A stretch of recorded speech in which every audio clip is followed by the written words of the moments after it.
हाँ जी students, last time तुसी Brownian movement के बारे डिस्कस किया तो नैक्सट अज अगलियां प्रॉपर्टीज़ आप डिस्कस करांगे वो है ऑप्टिकल प्रॉपर्टीज़। कोलॉइडल सॉल्यूशंस दी प्रॉपर्टीज़ आप डिस्कस कर रहे हैं। ऑप्टिकल प्रॉपर्टीज़, ऑप्टिकल जिथे कोई चीज़ विजिबल होवे किसी लेंस या फिर मिरर की हैल्प के नाल उत्थे ऑप्टिकल वर्ड यूज़ किया जाता है। सो ये साढ़े कोल प्रॉपर्टी है टिंडल इफैक्ट। ਜਿਹੜੇ ਕੋਲੋਇਡਲ ਸੋਲਿਊਸ਼ਨਸ ਨੇ ਉਹ ਟਿੰਡਲ ਇਫੈਕਟ ਵੀ ਸ਼ੋ ਕਰਦੇ ਆ। ਟਿੰਡਲ ਇੱਕ ਸਾਇੰਟਿਸਟ ਹੋਇਆ, ਉਹਨੇ ਇਹ ਇਫੈਕਟ ਜੋ ਹੈ ਡਿਸਕਵਰ ਕੀਤਾ ਸੀ, ਜਿਸ ਦੇ ਕਰਕੇ ਇਸ ਇਫੈਕਟ ਦਾ ਨਾਮ ਪੈ ਗਿਆ ਟਿੰਡਲ ਇਫੈਕਟ। ਬਹੁਤ ਇੰਪੋਰਟੈਂਟ ਇਫੈਕਟ ਹੈ ਇਹ, ਪੇਪਰਾਂ 'ਚ ਵੀ ਕੁਐਸਚਨ ਆ ਜਾਂਦਾ ਇਸ 'ਤੇ ਬੇਸਡ। ਅਤੇ ਪਹਿਲਾਂ ਡੈਫੀਨੇਸ਼ਨ ਇਹਦੀ ਡਿਸਕਸ ਕਰਾਂਗੇ। The phenomena of scattering of light by colloidal particles as a result of which the path of the beam becomes visible is called Tyndall effect। ਉਹ ਫਿਨੋਮੀਨਾ, ਉਹ ਸਿਸਟਮ ਜਿਹਦੇ 'ਚ ਲਾਈਟ ਸਕੈਟਰ ਹੁੰਦੀ ਹੋਵੇ, ਫੈਲਦੀ ਹੋਵੇ ਲਾਈਟ, ਕਿਹਦੇ ਦੁਆਰਾ? ਕੋਲੋਇਡਲ ਪਾਰਟੀਕਲਸ ਦੇ ਦੁਆਰਾ। ਕਦੋਂ? As a result of which the path of the beam becomes visible is called Tyndall effect. Colloidal particles ਦੇ ਦੁਆਰਾ ਲਾਈਟ ਦੀ ਸਕੈਟਰਿੰਗ ਹੁੰਦੀ ਹੋਵੇ ਅਤੇ ਉਹਦੇ ਨਤੀਜੇ ਵਜੋਂ ਕੀ ਹੁੰਦਾ ਹੈ कि जोड़ा लाइट है वह बीम जो है वो किसी सल्यूशन के विचों बिल्कुल एन क्लीयर दिखता होवे कि आ रास्ते तो जा रहा बीम। इस इफैक्ट नूं टिंडल इफैक्ट का नाम दिता जाता है। तो ये करन दे लई एक आ एक्सपैरीमेंट शो किया होया कि कोई सोर्स ऑफ लाइट ले लिया तो उहदे विचों लाइट जा रही आले दुआले सारे पासे नूं, बट अगे एक कन्वैक्स लेंस रख दिता, उत्तर लेंस जिन्हों कह दिंदे आपां। सो लाइट का बीम इहदे विचों पिया तो इत्थों फिर दो बीम जिहड़े आ वो अगे निकल के गए। दे विचों आ एक कंटेनर, कच का कंटेनर रखा होया, ये ट्रू सल्यूशन पाया होया। ट्रू सल्यूशन जिहदे पार्टिकल साइज़ बहुत छोटा है। इस तरह तुसीं इहनूं पेंसिल दे नाल थोड़ा थोड़ा हल्का जिहा इस तरह शेड जिहा भी कर सकते हैं। इस तरह हल्का जिहा शेड करना है, ज़्यादा हो गया शेड ये, तुसीं हल्का हल्का शेड जो है ये कर सकते हैं।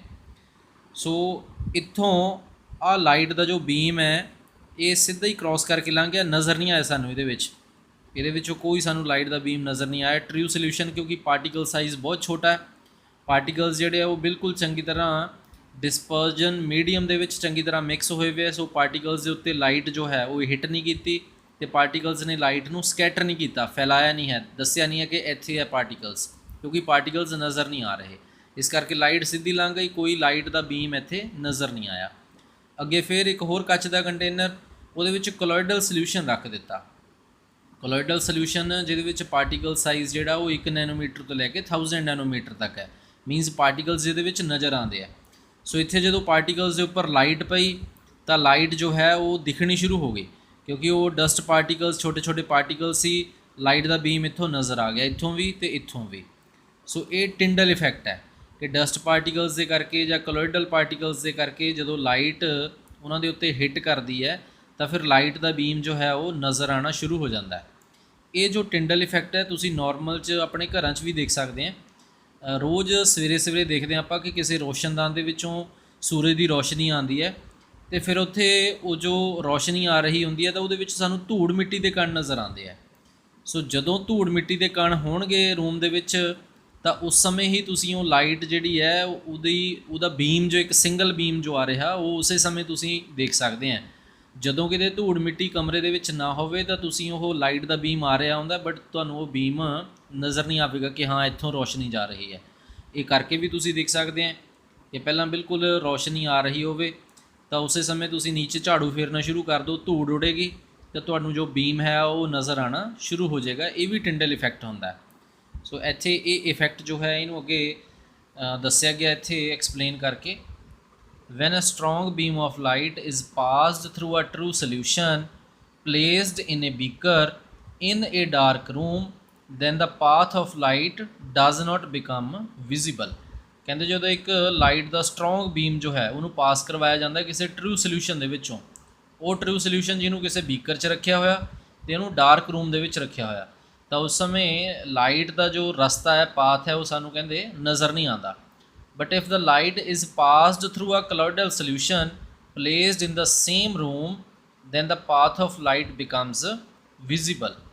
कहते पर जेकर उस रूम के एक होर कंटेनर जो है वो कोलोइडल सल्यूशन रख दिए ਤੇ ਉਹਦੇ ਵਿੱਚੋਂ ਲਾਈਟ ਦਾ ਬੀਮ ਪਾਸ ਕਰਵਾਈਏ ਤਾਂ ਉੱਥੇ ਸਾਨੂੰ ਲਾਈਟ ਦਾ ਬੀਮ ਜ਼ਰੂਰ ਨਜ਼ਰ ਆਉਂਦਾ ਹੈ when viewed from the top of the container, ਜਦੋਂ ਆਪਾਂ ਬਿਲਕੁਲ ਉੱਪਰੋਂ ਦੇਖਦੇ ਹਾਂ ਕੰਟੇਨਰ ਦੇ।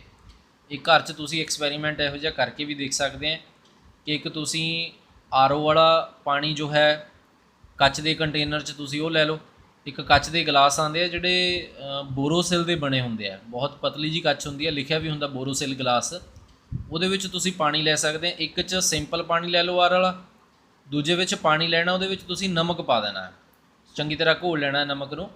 ਤਾਂ ਤੁਸੀਂ ਕੋ ਲੇਜ਼ਰ ਲਾਈਟ ਜੋ ਹੁੰਦੀ ਹੈ ਬੱਚਿਆਂ ਦੇ ਕੋਲ, ਲੇਜ਼ਰ ਲਾਈਟ ਲੈ ਲੈਣੀ ਤੁਸੀਂ, ਅਤੇ ਲੇਜ਼ਰ ਲਾਈਟ ਦੇ ਨਾਲ ਤੁਸੀਂ ਲਾਈਟ ਦਾ ਬੀਮ ਜੋ ਹੈ, ਜਿਵੇਂ ਇੱਥੇ ਸ਼ੋ ਕੀਤਾ ਹੋਇਆ ਕਿ ਇਸ ਤਰ੍ਹਾਂ ਤੁਸੀਂ ਲਾਈਟ ਦਾ ਬੀਮ ਉਹਦੇ ਵਿੱਚੋਂ ਪਾਸ ਕਰਵਾਉਣਾ ਅਤੇ ਉੱਪਰੋਂ ਦੇਖਣਾ ਤੁਸੀਂ ਇੱਥੋਂ ਉੱਪਰੋਂ ਦੇਖਣਾ ਹੈ ਕਿ ਹਾਂ ਸਾਨੂੰ ਲਾਈਟ ਦਾ ਬੀਮ ਨਜ਼ਰ ਆ ਰਿਹਾ ਕਿ ਨਹੀਂ।